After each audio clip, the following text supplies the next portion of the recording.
Hi, welcome back to the section 6 of the Learning ECMAScript 2017 course, where we will be covering the experimental features in ECMAScript 2017. In this section, we will try to cover the topics related to the participation in ECMAScript. This includes the place where you can start exploring ECMAScript, as well as learn about ECMA 262 and ECMA 262 tests. In the second video, we will be looking at the experimental features in ECMAScript. Coming back to the first video of this section, we will explore the following topics. We will start looking at the participation in ECMAScript. Well, the title might sound confusing, but it covers some of the links where you can get started and explore more on ECMAScript. We will then explore ECMA 262 and Test 262. And know what exactly are these. Finally, we will explore the ECMAScript proposals and the process.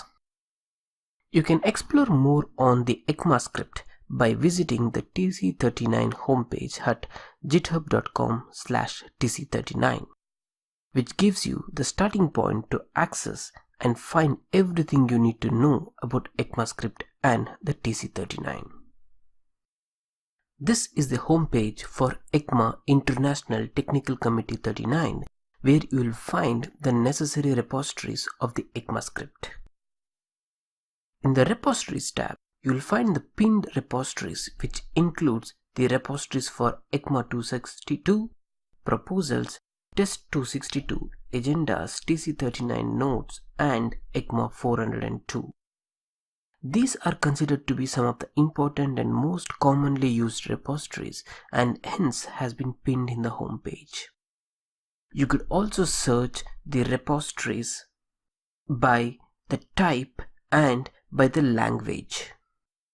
If you navigate to the Peoples tab, you will find the list of members who are the active members within the Tc39.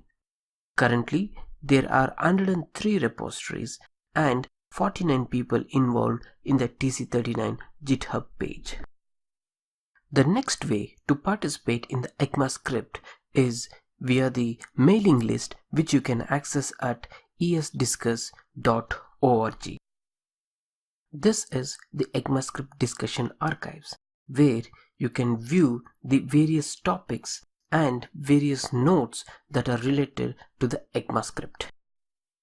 When you navigate to the View Notes section, you should see the list of all the official meeting minutes which were conducted recently. Each of these meetings shows the list of participating members, what was the agenda of the meeting, and what was approved in the meeting. It also provides information about the next approved meetings. In simple terms, it provides information about everything that had happened during the meeting, with the coverage of even the minute details. You can also view the topics that are currently in discussion by visiting the Topics section or a Topics page, and join the discussion by replying to the email specified using the reply button. To know more about ECMAScript, it is important to know some of the keywords that are closely related to ECMAScript. ECMA 262 is one of them. It is the ECMAScript specification. The ECMA 262 standard defines the ECMAScript general purpose programming language. The ECMAScript as a specification is huge and leads to a more vibrant language, and hence significant enhancements is expected with every new version of the specification updates. When a language should conform to the ECMA standards, it should support all the types, values, objects, properties, and so on that is described as per the specification. You can access the latest specification from the ECMAScript International website.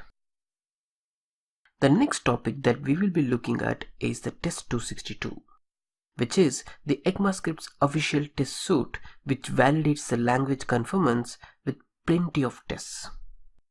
The goal of Test 262 is to provide test material that covers every observable behavior specified in the ECMA standards. Also note that the test 262 development is an ongoing process and you would see updates to the test suite more frequently. The Tc39 process has various stages, and the stage 4, which is specially the entrance criteria, requires the tests for the new feature proposals to advance to the next stage. These tests may be written by the proposal champions or any interested community member. You can know more about the test 262 by visiting the GitHub Tc39 page as shown on the slide. Finally, we have the ECMAScript proposals, where you can know more about the specification text of the proposal and access the discussions on issues and use cases of the feature by visiting the proposals page in the Tc39 GitHub website. If you look at this page, you will find the pull request details as well as the ECMAScript proposals that are currently in various stages like stage 0, finished and inactive proposals. If you scroll down a little, you should also see the active proposals which are currently in work along with the proposals in further stages. Finally, we have the Tc39 process document where you can get to know in depth about the entire Tc39 process. It talks about various stages like strawman, proposal, draft, candidate, as well as gives information about the purpose and the entrance criteria of various stages with other required informations like acceptance significant and specification quality. It also looks out for the post-acceptance change expected for every stage or not. In this video, we looked at some of the ECMAScript Tc39 related topics like test 262, ECMA 262 and the resources that lets you understand more about the ECMAScript process.